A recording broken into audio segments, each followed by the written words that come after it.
रक्षा सूत्र के रूप में बहन अपने भाई के हाथों में एक रक्षा सूत्र बांधकर भाई से एक प्रतिज्ञा लेती है, ब्राह्मण साधु संत और रहन बैठे, ये तीन काल का हरण कर, इसलिए इन तीनों की मत होता है। या ये राखी जो बनती नहीं, रक्षा सूत्र जो तुमने बांधा है, ये मोली जो बांधते हैं, कलेवा जो बांधते हैं, ये रक्षा। आप नारियल का बोला दो 50 बार दो, 10-10 20-20 बोले दे दो, 50-50 बोले दे दो, मना नहीं है। 2-4 आज झोला भर के दे दो, हम वो भी मना नहीं करे, एक तोरा भर के दे दो, उसका मना नहीं। और श्रीफल की मूलता है, यहाँ नारियल का जो श्रीफल है उसकी मूलता। और कितनी सुंदर बात है, नारियल जो बहन भाई को देती है श्रीफल, हाथ भरा हुआ रखती है, भाई को बहन जब श्रीफल देती है तो भाई वही श्रीफल अपनी बहन को कुछ दक्षिणा अर्थात कुछ रुपया रखकर, कुछ भेंट रखकर, कुछ स्वरूप रखकर, जब बहन इतनी दूर से वही श्रीफल भाई फिर बहन को दे देता है, ये लिए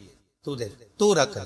पर बहन उस श्रीफल को लेकर नहीं जाती, बहन क्या कहती, नहीं नहीं तुझे रखना पड़े, तू रख। तो दो चीज में से जब श्रीफल भाई भेंट रख कर देता है अपनी बहन को, तो बहन श्रीफल वही भाई के घर छोड़ देती है, भेंट का कुछ भाग लेकर चल दी। ये बहन का रक्षा सूत्र को लोगों ने बिगाड़ दिया आज के जमाने में। तो रक्षाबंधन का भी महत्व लोग नहीं जानते कि कैसे रक्षा सूत्र बनना चाहिए, कैसे रक्षाबंधन होना चाहिए, उसका भी विशेष महत्व होता है भाई।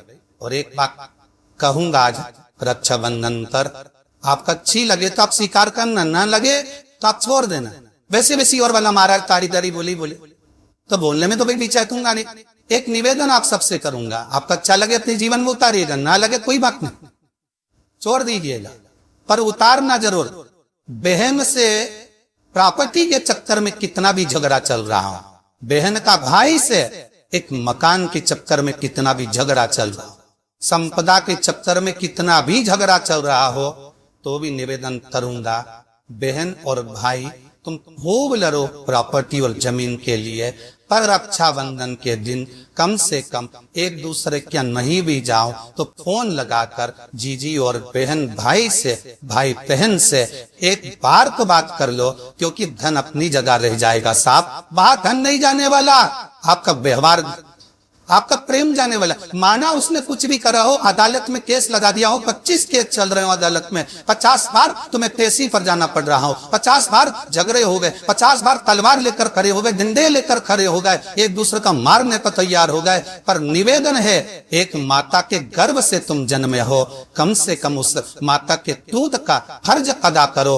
और एक बार कितना भी झगड़ा हुआ हो, इस आस्था चैनल के माध्यम से आज रक्षाबंधन के दिन भले राखी बनवाओ मत बनवाओ, पर एक फोन लगाकर तो पूछ लो, जीजी कैसी है, कब आएगी बता, या बहन भाई को कह दे रहे कैसा है, भूल गया क्या मुझे, भाई भी कह दे, लड़ाई की बात मत करना, आज के दिन बस प्रेम की बात करना कि कब सिर्फ बहन का फोन तो आया।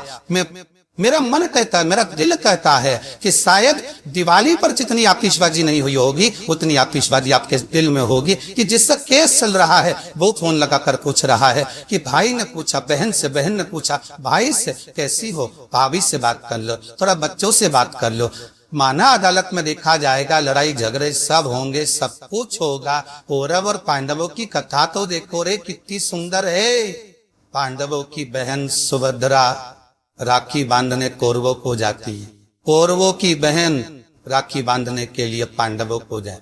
यह विचार करिए, क्या युद्ध के मैदान में लड़े नहीं, क्या युद्ध के मैदान में मरे नहीं, युद्ध अपनी जगह पर है। बहन बेटी ये तीन काल का हरण करती है, इसलिए इन तीनों की महत्वता। जब ये राखी जो बनती है ना, ये रक्षा सूत्र जो तूने बांधा है, ये मोली जो बांधते हैं, तलेवा जो बांधते हैं, ये रक्षा सूत्र बहुत दिन तक जब बंधा रहता है, बंधा रहता है, बंधा रहता है, पूरा समय 8 महीने, 9 महीने, 6 महीने, 4 महीने, 3 महीने, जितना भी आप बांध कर रखते हैं, जितना भी 8 दिन, 15 दिन, 20 दिन, जब तक आप बांध कर रखते हैं, उसके बाद में इसको खोलने के बाद कहाँ डाला जाए, कहाँ दिया जाता है, तो रक्षा सूत्र को कहाँ डाला जाए, तो कहते हैं जिस स्थान पर गाय को बांधा जाता, जिस स्थान पर गाय को बांधा जाता, उस स्थान पर इस रक्षा सूत्र को ले जाकर एक और किसी भी खोटे से गाय के, या गाय का जो ग्वारा होता है, गाय जहां बंधती है उस स्थान पर कोई कील लगी हो, कोई खोटा लगा हो, उससे इस रक्षा सूत्र को खोलकर बाद में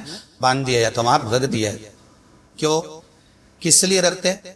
क्यों जोड़ा गया इसको हिंदू धर्म में रक्षा सूत्र को गाय से क्यों जोड़ा गया? उसका कारण केवल इतना है कि गौ माता जब तक आपने रक्षा सूत्र बांधा इसके बाद रक्षा सूत्र आपने अगर गौ माता के उस बारे में कहीं ले जाकर बांध दिया है, दे दिया है, रख दिया है कि इस गौ भी देवता गौ माता के भीतर विराजमान होते हैं, तेरे इसको भी देवता गौ माता के भीतर रहते, और केवल ये जो ये गाय जहां मनती है, गौशाला जो होती है ना, गाय जहां मनती है, जहां पर गौ माता निवास करती है, हम तो कहते हैं तो लोग वृंदावन किससे मिलने जाते हैं? जम के बोलिए जरा, भगवान कृष्ण से, ठीक है।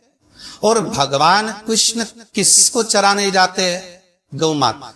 मतलब तुम कृष्ण जी के पीछे और कृष्ण जी गौ माता के पीछे, जो तो उसका सीधा सीधा प्रसंग है कि गाय के बारे में, गाय की उस आनंद में, गौशाला आदि में जहाँ गाय बन रही है उस जगह पर अगर आपने रक्षा सूत्र बाहर में बंधने के बाद 8-15 दिन, महीने बाद, 2 महीने, 4 महीने, 6 महीने, 8 महीने के बाद में अपने माँ बांध दिया, रख दिया, जिसके हाथ में बंधा होता उसकी रक्षा स्वयं गौ माता में विराजमान 33 कोटि देवता करते हैं। उसकी रक्षा का सुख 4 मुखी रुद्राक्ष के, 3 रुद्राक्ष 4 मुखी के, 5 मुखी रुद्राक्ष 3, 6 मुखी रुद्राक्ष 3, कितने हो गए? जम के बोलो 9 रुद्राक्ष हो गए। लाल धागे में एक रुद्राक्ष को 4 मुखी को पहले ले लो, फिर उस रुद्राक्ष के बाद में उसको सवा गांठ लगा दो, सवा गांठ लगाई धागे में, फिर 5 मुखी रुद्राक्ष, फिर सवा गांठ, फिर 6 मुखी रुद्राक्ष, फिर सवा गांठ, फिर 4 मुखी रुद्राक्ष, फिर 5 मुखी, फिर 6 मुखी, सवा गांठ लगाकर चक्र तैयार कर लिया जाता है। और उस चक्र को तैयार कर व्यक्ति शिव मंदिर में ले जाकर शंकर जी के उस शिवलिंग पर रखकर चराकर भगवान शंकर को केवल 3 वस्तु में समर्पित कर दे। पहला धतूरा, दूसरा बेर, बेर मतलब बोर जो खाते हैं बेर, तीसरा काली तिल, ये शंकर जी को समर्पित कर दे, स्नान कराए, वापिस उस रुद्राक्ष को लेकर आ जाए और अपने गले में धारण कर ले। ऐसा कौन सा काम है जो कार्य सफल नहीं होता होगा? व्यापार भी होगा, व्यवसाय भी होगा और सर्विसिलरी, मतलब उस चक्र को शिव का जो तत्पर है। सबसे पहले सुदर्शन चक्र खाए किसका? आपको पहले ही कथा में कहा कि सुदर्शन चक्र किसका था? भगवान विष्णु को तो बाद में मिला जब उन्होंने कमल के पुष्प समर्पित करे।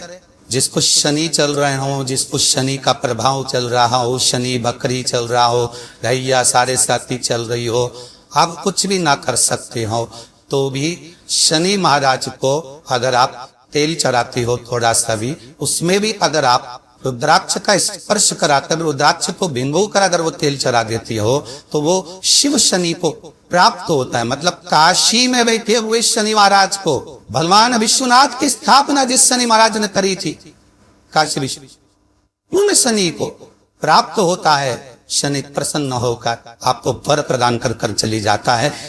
शनि की वो दृष्टि आपसे हट जाए। रुद्राक्ष में वो आनंद है। एक रुद्राक्ष होता है, एक भद्राक्ष होता है। जम के बोलिए क्या क्या होता है? एक रुद्राक्ष होता है, एक भद्राक्ष होता है। दोनों में एक अंतर होता है। रुद्राक्ष पूर्ण तरह से गोल होगा, पूर्ण तरह से उसकी आकृति जो होगी वो गोल होगी, और भद्राक्ष की जो आकृति होती है वो पूर्ण तरह से गोल होते होते एक जगह से थोड़ा बैठक आ जाती है भद्राक्ष। रुद्राक्ष का एक प्रतिबिंब स्वरूप है। रुद्राक्ष का एक स्वरूप है भद्राक्ष। 4 जगह पर काम आता है भद्राक्ष। इस पेट से जुड़ी हुई जो भी परेशानी हो, जितनी परेशानी पेट से जुड़ी हुई, चाहे उदर के अंतर्गत कोई गांठ पड़ रही हो, कोई थैली में गांठ पड़ रही हो, हमारे डॉक्टर वो रहा है कि इसको ऑपरेशन कराना पड़ेगा, या पेट से जुड़ी जितनी आदि खादी की जितनी भी बीमारियां हो रही, भद्राक्ष की जगह पर काम आता। केवल 3 दिन तक भद्राक्ष का जल, भद्राक्ष जो है पानी में उसको डाल दिया जाता है, तो भद्राक्ष का जल शंकर पन्ना चढ़ाता। केवल अशो सुंदरी वाली जो जगह होती है, आपको पहले भी वर्णन किया अशो सुंदरी की जगह का, कि जैसे ये शिवलिंग है, ये जलाधारी है गौर, और इसके सामने जो चरण है जहां से पानी नीचे गिरता है बाबा का, उत्तर दिशा की ओर जाता है, तो बीच में एक मोटी सी जो लाइन होती है वो अशुभ सुंदरी की जगह। भद्राक्ष का जो जल होता है वो शंकर पर में चढ़ाकर अशुभ सुंदरी वाली जगह पर चढ़ा दिया जाए और उस जल को जेल कर लाया जाए। और उस जल का बाण अगर उधर में कितनी भी प्रॉब्लम चल रही हो, उधर में जुड़ी हुई कितनी भी परेशानी चल रही, मात्र 3 दिन भी अगर भद्राक्ष का पानी अशोक सुंदरी वाली जगह पर चढ़ाकर उसको पी लिया जाए तो मात्र पहले दिन से ही आराम मिलना प्रारंभ हो जाता है। भद्राक्ष की जल का इतना इसमें है। एक होता है रुद्राक्ष, दूसरा होता है भद्राक्ष। कई बार जिनकी चित्तवृत्ति, जिनका मन, जिनका विचार, जिनकी दृष्टि, जिनका भाव विद्याध्ययन में नहीं लगता हो, मन उच्चिष्ट हो जाता हो, खेलने में ज्यादा लगता हो, बच्चे चिड़चिड़े हो जाते हो, या चित्तवृत्ति ऐसे भी भगवान में लग नहीं रही हो, या आपका भी मन भगवान की सेवा में नहीं लगता हो, दौड़ दौड़ के भाई व्हाट्सएप में चले जा, मोबाइल में चले जा, फेसबुक में चले जा, यूट्यूब पर चले जा, कहीं थोड़ी सी देर के लिए तका सुनने का मन करे फिर मन भटक जाए, या पढ़ने का मन करे कि अब मैं और इस शिवपुराण में भी घर में पढ़ूंगी, या मैं भागवत पढ़ूंगी, या रामायण पढ़ूंगी, और 2 दिन तो लेके बैठी, तीसरे दिन से मन में वो चिष्टपन आ गया कि काम भाई दे मेरे कान नियम ले लिया। तो ये जो चित्तवृत्ति में आ जाता है, मन उचिष्ट हो जाना, चाहे विद्यास से हो जाए बच्चों का, चाहे किसी कार्य से हो, मन की उचिष्ट काम है। रुद्राक्ष बड़ा काम है, यह रुद्राक्ष की मोल शहद में 9 की रुद्राक्ष को डाल दिया जाता शहद के अंदर, रात्रि भर उसको शहद में ही रखा दिया है, और उस शहद को जब आप भगवान शंकर का स्नान कराने सवेरे के समय पर जल लेकर शिव जी के मंदिर जाती हो तो सबसे पहले उस रुद्राक्ष को निकालकर शंकर जी की जो जलाधारी है उस पर रख दिया जाता है, और उस शहद को शिव जी पे चढ़ा दिया जाता है। उसी शहद को उठाकर लाया जाता है और बाबा का शुद्ध जल से स्नान कराकर बाबा का पूजन कर कर दूध दही जो भी आप समर्पित करना चाहते हो, पंचामृत आदि बाबा को समर्पित कर कर रुद्राक्ष और शहद को वापिस लाया जाता है। उसी शहद को मात्र 11 दिन तक आप चाटना प्रारंभ कर दीजिए, आपको कोई नहीं कहेगा कि पढ़ने बैठो, आपकी चित्तवृत्ति स्वयं विद्या में लग जाए, आपको वहीं जाने की जरूरत है।